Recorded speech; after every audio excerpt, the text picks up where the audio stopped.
The spring air in Riverside, Ohio, still held a sharp bite that Easter morning as I pulled into my parents' circular driveway. My little Honda Civic looked almost out of place next to Dad's freshly washed Silverado and Caroline's gleaming Audi SUV.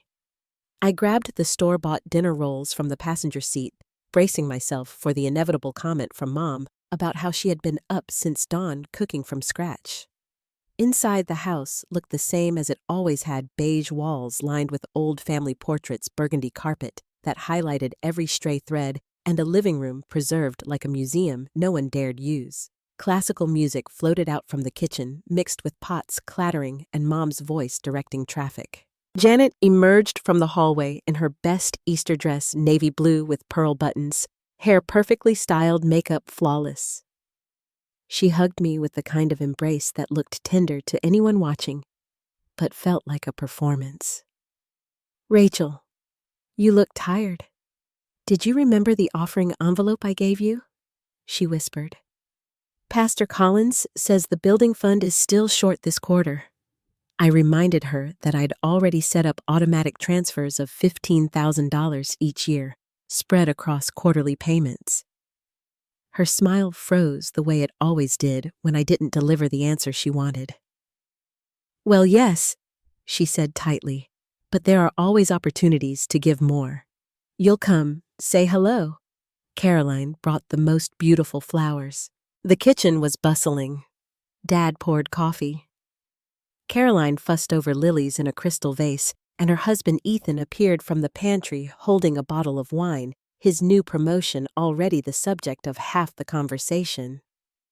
Mom beamed with pride as Caroline announced plans to buy a larger house near the church, her hand resting on her flat stomach in a gesture that suggested future children. "Isn't that wonderful?" Mom said. "Caroline and Ethan understand the importance of community." I placed the rolls in a basket, already bracing for the sting of being compared to my sister, who seemed to fulfill every role Mom cherished. The Mitchells had always been pillars of Grace Community Church, though for me the place had always felt more like a stage for social climbing than a home for faith. Still, I'd been generous. I donated $15,000 annually, not because I sought recognition, but because I wanted the money to do good. And yet, as dinner unfolded, Mom casually announced to the table how Pastor Collins had praised our family's commitment to the building fund. Her words snagged on something deep in my gut: our family's commitment, not mine. Later in the kitchen, while Caroline rinsed dishes with the serene focus of Mom's perfect helper, Janet cornered me. "Pastor Collins mentioned some confusion about your donation this year," she said softly, her tone cautious. I explained again that my quarterly payments were scheduled and already on track. She sighed. "The church really needs the money, Rachel. Construction costs have gone up. Pastor Collins is counting on the Mitchell family." My hands froze on the serving platter. "Does he think you and Dad are giving $25,000 a year instead of 10? Her face stiffened. "It's not about the breakdown. It's about the family being united in giving." The truth hit me like ice water. For years, my contributions had been folded into theirs, my generosity becoming their reputation. My parents, it turned out, were being praised for sacrifices they hadn't made. "Mom, if Pastor Collins thinks you're giving more than you are, then you're lying." Her eyes narrowed. "How dare you accuse me of lying after everything we've done for you? Maybe you should look at your own motives. Are you upset because you're not getting credit?" The accusation was absurd, yet it burned. "I just want honesty," I said, voice rising. "If the church believes something that isn't true, then you should correct it." That was when she slapped me. The sting of her hand landed harder than the blow itself, echoing through the kitchen and into the silence beyond. Caroline gasped. Chairs scraped in the dining room as relatives shifted, trying to understand the noise. For a moment, I stood frozen, my cheek burning, staring at the woman who had never once laid a hand on me in 28 years. Her face was flushed with anger and calculation. Don't you ever talk to me like that again, she hissed. I picked up my purse. My voice was calm, though inside, my chest trembled. I'm leaving. Caroline reached out, but I pulled away. Passing through the dining room, I felt dozens of eyes on me. Forks midair, mouths parted in shock. Happy Easter, everyone, I said evenly. Thanks for dinner. And then I walked out into the crisp March evening. Each step away from that house feeling heavier, like I was leaving more than just a holiday behind. I didn't cry until I was 3 blocks away. The tears came slowly, not from the slap itself, but from the cold realization in my mother's eyes that no longer saw me as a daughter, but as an obstacle. Something fundamental had broken, and I knew there was no going back. I drove across town until my hands stopped shaking enough to park outside Hannah's apartment. She had been my closest friend since college, a social worker with a steady calm that balanced my restless energy. When she opened the door and saw my face, she didn't ask questions, just ushered me in, made tea, and waited. I finally whispered, "She hit me." My mom actually slapped me for asking where my money was going. Hannah's dark eyes flashed with anger, but her voice stayed steady. "Rachel, that's not about money. That's about control. She's been using your generosity to boost her reputation." When you called her on it, she lashed out. I wanted to argue to say, maybe I had pushed too hard, but Hannah shook her head.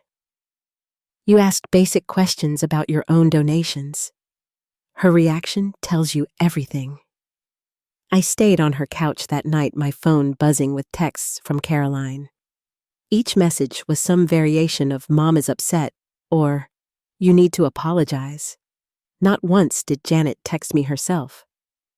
By Monday morning, I tried to push the whole thing aside at work, throwing myself into drafting grant proposals for the Homeless Services nonprofit where I managed communications. For a few hours, I almost believed I could focus on something meaningful and forget about Easter. Then the phone rang. The caller ID said, Grace Community Church. Against my better judgment, I picked up. "Rachel Mitchell speaking." The smooth, practiced warmth of Pastor Collins filled the line. "Rachel, I wanted to speak to you personally about a delicate matter. It seems there's confusion regarding your family's donation to the building fund. Our records show the Mitchell family pledged $25,000 this year, but we've only received $15,000 so far." The blood drained from my face. "Pastor, I think there's a misunderstanding. I pledged $15,000 as I do every year. I've never pledged $25,000. There was a long pause before he continued, his voice careful. "When your mother and I spoke in January, she said your family would be increasing contributions. She mentioned you'd been doing well financially and were eager to give more." My grip tightened on the phone. "Pastor, I need to be clear. I give $15,000 personally. My parents contribute separately. Any promise my mother made without asking me is invalid." He tried to soften the blow, talking about faith sacrifice and how the church had already made commitments based on those pledges. But every word felt like another layer of manipulation, as if guilt and God's name were weapons meant to break down my resolve. "I understand the church has needs," I said, voice firm, "but I can only be responsible for what I actually pledged. Going forward, please direct all donation communication to me directly, not through my parents." His tone shifted a little cooler. "Of course. We value the Mitchell family's partnership, Rachel. I do hope you'll pray on this." When the call ended, I sat staring at my computer screen, nauseated. Not only had my mother taken credit for my donations, she had promised even more money in my name. Later that night, Caroline called. "Mom says you embarrassed her in front of Pastor Collins. Can't you just smooth it over?" I clenched the phone. "Caroline, did you know the church thinks Mom and Dad donate $25,000 a year, that they've been taking credit for my money?" Silence stretched on the other end. "Why does it matter?" she finally asked. We're all family. That phrase, always family, felt like chains around my neck. It matters because it's dishonest, I snapped. And because I work hard for my money, I deserve to decide how it's acknowledged. Caroline sighed. You're being selfish, Rachel. I hung up. The next day, Dad called, his voice gentle but edged with warning. Honey, your mom didn't mean to take credit. She was just enthusiastic about supporting the church. Can't we let this go? I reminded him of what Pastor Collins had said, how promises had been made in my name. He brushed it off as casual conversation. Your mother has dedicated her life to Grace Community. You should be proud, not critical. When I pushed back, his tone cooled. Rachel, she loves you. Don't throw that away. But love doesn't strike you in the face or steal your generosity to buy power. By Thursday, the pressure campaign was in full swing. Aunts texted about family unity. An uncle called to remind me that family matters more than money. Not one of them asked what had actually happened. That night, Mom finally called. Her voice was cold steel. I cannot believe you would humiliate this family like this. Pastor Collins says you're demanding special recognition for your donations and refusing to honor our promises. My chest tightened. Mom, you made promises with my money. You lied. She gasped as if I'd cursed her. Everything you have is because of us. Your education, your values. When you give, you represent this family. My voice shook, but stayed steady. I am not a child. I make my own choices. And you don't get to hit me when I question lies. Her voice dropped to venom. Ungrateful, selfish little girl. If you won't honor our commitments, then you'll live with the consequences. She hung up, leaving me in silence. For the first time, the truth crystallized. This wasn't about faith or generosity. It was about power. My parents wanted to use me as a resource, not love me as a daughter. And if I didn't comply, they intended to crush me. The following week brought confirmation of how far my parents were willing to go. At work, Dr. Kaplan, the executive director of our nonprofit, called me into her office. Her tone was calm but serious. Rachel, I need to let you know we received a call yesterday. Someone claiming to represent Grace Community Church suggested you might not be a good fit for an organization like ours. They implied concerns about your professionalism. The room tilted beneath me. What I whispered. Dr. Kaplan leaned forward. They didn't provide examples, and your work here has been outstanding. But Rachel, someone is trying to sabotage your career. I knew instantly where the call had come from. My parents had escalated from slapping and shaming to undermining my livelihood. After explaining the Easter incident, the donations, and my mother's deception, Dr. Kaplan's eyes softened. This is retaliation, Rachel. Document everything. Your job is safe, but I want you to protect yourself. That evening, Hannah urged me to see a lawyer. They're not just manipulating anymore. They're attacking your life. You need someone who knows the law. Reluctantly, I booked an appointment with Nathan Cole, a family and nonprofit attorney downtown. His office was tidy, his manner calm, as I poured out everything. When I finished, he tapped his pen. What you're describing could cross into fraud, defamation, even conspiracy. If your parents used your donations to obtain influence or business deals at the church, that's serious. And if they tried to damage your career, that's actionable. I hadn't considered the word fraud before, but hearing it spoken aloud made me realize how far this had gone. Nathan gave me templates for letters formally revoking my parents' authority to speak on my behalf, and advised me to send one to Grace Community as well. They need to understand your donations are yours alone, he said firmly. The next night, Caroline called again. Her voice sounded tight. Rachel, we need to talk. Can you meet me at Corner Cafe? Against my better judgment, I went. She looked exhausted. Her flawless composure cracked. After a long sip of coffee, she blurted, You don't know everything. Dad's hardware store has been in trouble for 2 years.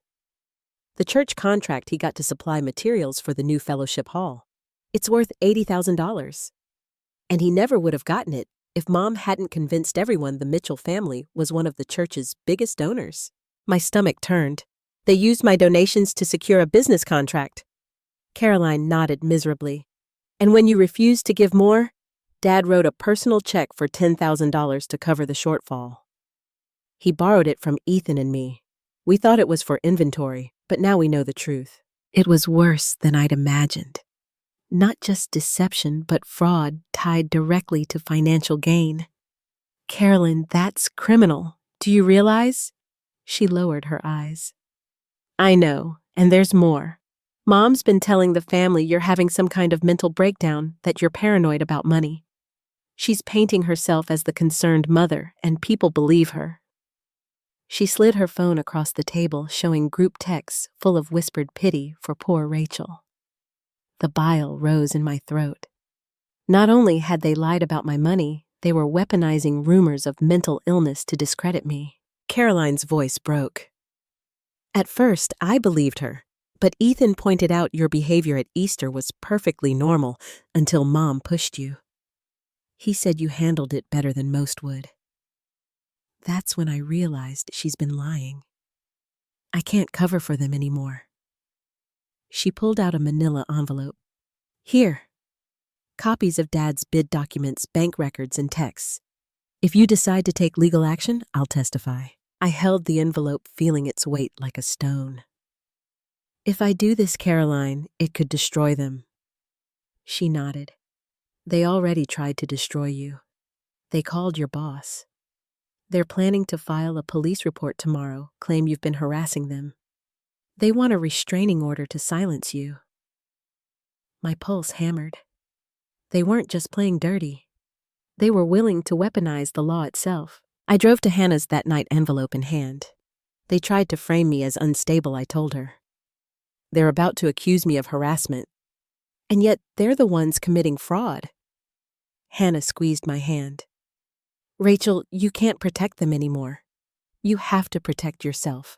The next morning, Nathan Cole spread Caroline's evidence across his conference table. This changes everything, he said gravely. We're not just talking family conflict. This is conspiracy. Fraud, conflict of interest, false reports. Potentially federal charges if we frame it correctly. And if they file that restraining order, we'll be ready. We'll get ahead of them. For the first time since Easter, I felt a flicker of strength. My parents had chosen war, and now I had proof. Nathan arranged for us to meet with Detective Ramirez at the Riverside Police Department before my parents could weaponize the law against me. She was calm, meticulous, the kind of officer who inspired confidence. After I recounted everything from Easter dinner to the phone call at work, Nathan handed her Caroline's envelope. She read silently, eyebrows raised, and finally looked up. Rachel, your parents filed a report this morning, claiming you've been harassing them and threatening to expose private family matters. But what you've shown me here points to the opposite. This looks like anticipatory retaliation, an attempt to discredit you before their own misconduct comes to light. For the first time, the system was on my side. Detective Ramirez confirmed she was opening a fraud and conspiracy investigation. She would interview Caroline, examine church records, and subpoena meeting minutes. Walking out of the station with Nathan, I felt like I had crossed a line I could never uncross. I wasn't just defending myself anymore. I was pursuing justice. That evening, I received an unexpected call. Rachel, this is Pastor Collins. Please hear me out. We need to talk. My lawyer had advised me not to speak with him directly, but his tone sounded shaken. Against my instincts, I agreed to meet at the church with him and Margaret Dawson, the board president. The office where I had once sat through endless sermons now felt heavy with unease. Margaret spoke first, her voice crisp but weary. Rachel, we reviewed the records this afternoon after Detective Ramirez visited. We discovered that for years we've credited your parents with donations you personally made. We also uncovered that your father participated in budget committees while bidding for contracts, a clear conflict of interest. The contract awarded to his hardware store will be canceled immediately. Pastor Collins leaned forward, eyes tired. Rachel, I owe you an apology.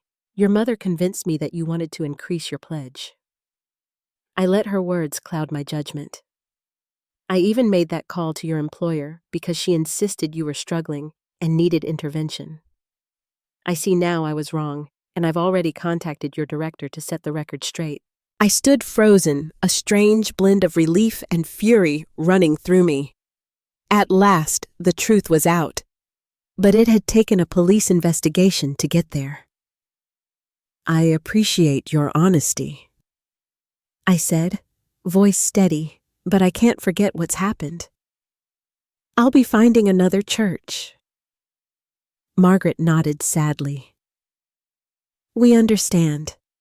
But know this, your courage forced us to confront serious failures.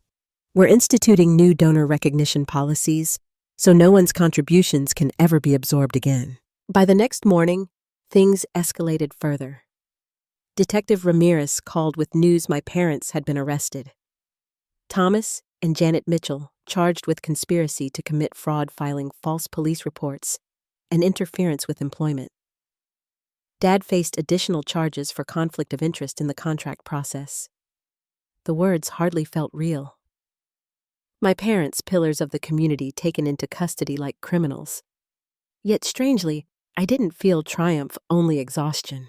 The extended family's response was split down the middle. Some relatives were stunned into silence.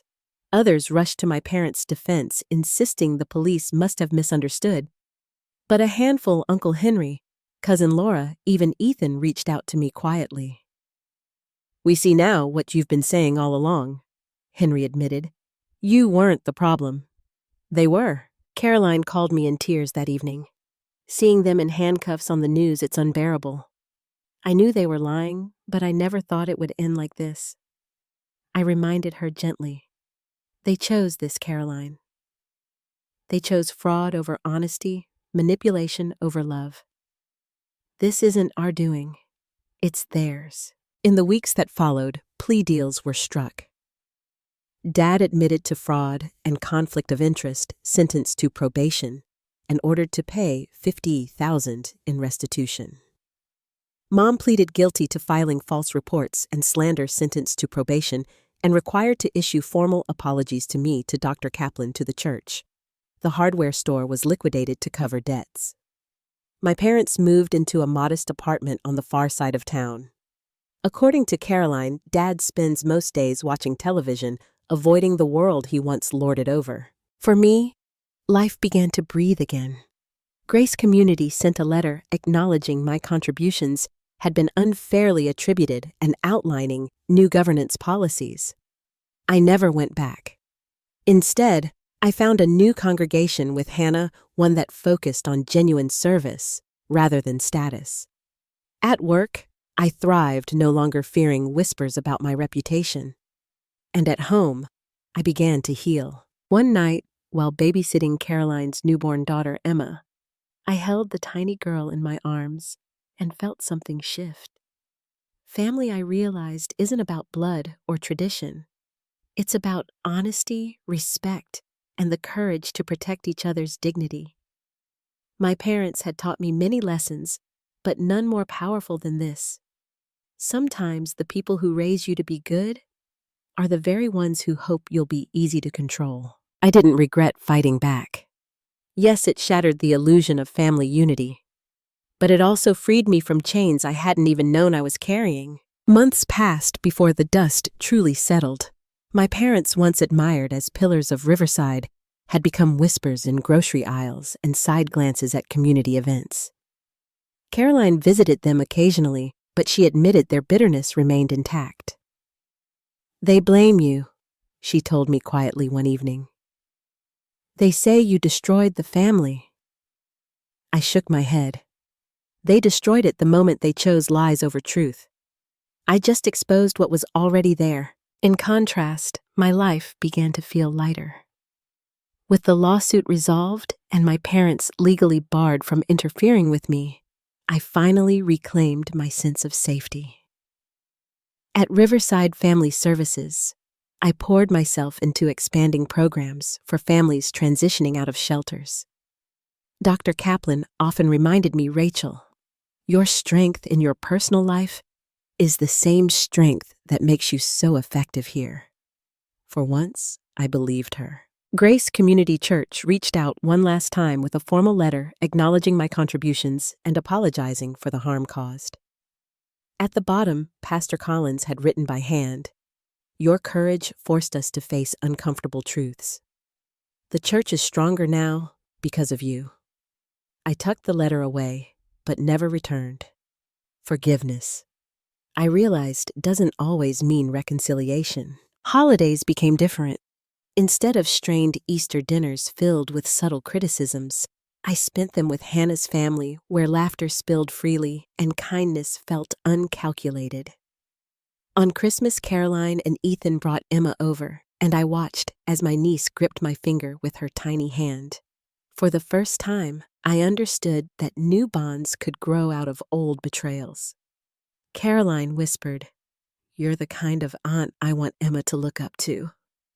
The words filled a space my parents' approval never had. Still, there were moments when grief crept in. Late at night, I sometimes missed the parents I thought I had, the ones I once believed were selfless, loving, and proud of me. But then I would remember my mother's cold eyes after she struck me, or my father's silence when I begged him to see the truth. Missing who they pretended to be was not the same as wanting them back. Uncle Henry said it best during one of our walks along the river. Rachel, families like ours are built on appearances. You broke the illusion, and illusions never survive sunlight. I smiled faintly. Do you think they'll ever understand what they did? He sighed. They understand they got caught. That's different from true remorse. When Caroline asked if I regretted any of it, I thought carefully. I regret that it had to come to this, but I don't regret standing up for myself. I don't regret demanding honesty.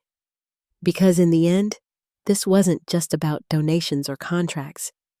It was about reclaiming the right to my own story, my own integrity. As spring returned, I redecorated my downtown apartment, bright walls, open windows, plants in every corner.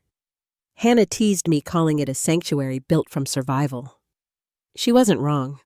I had built a space where control and manipulation couldn't reach me. Looking back, I realized something vital.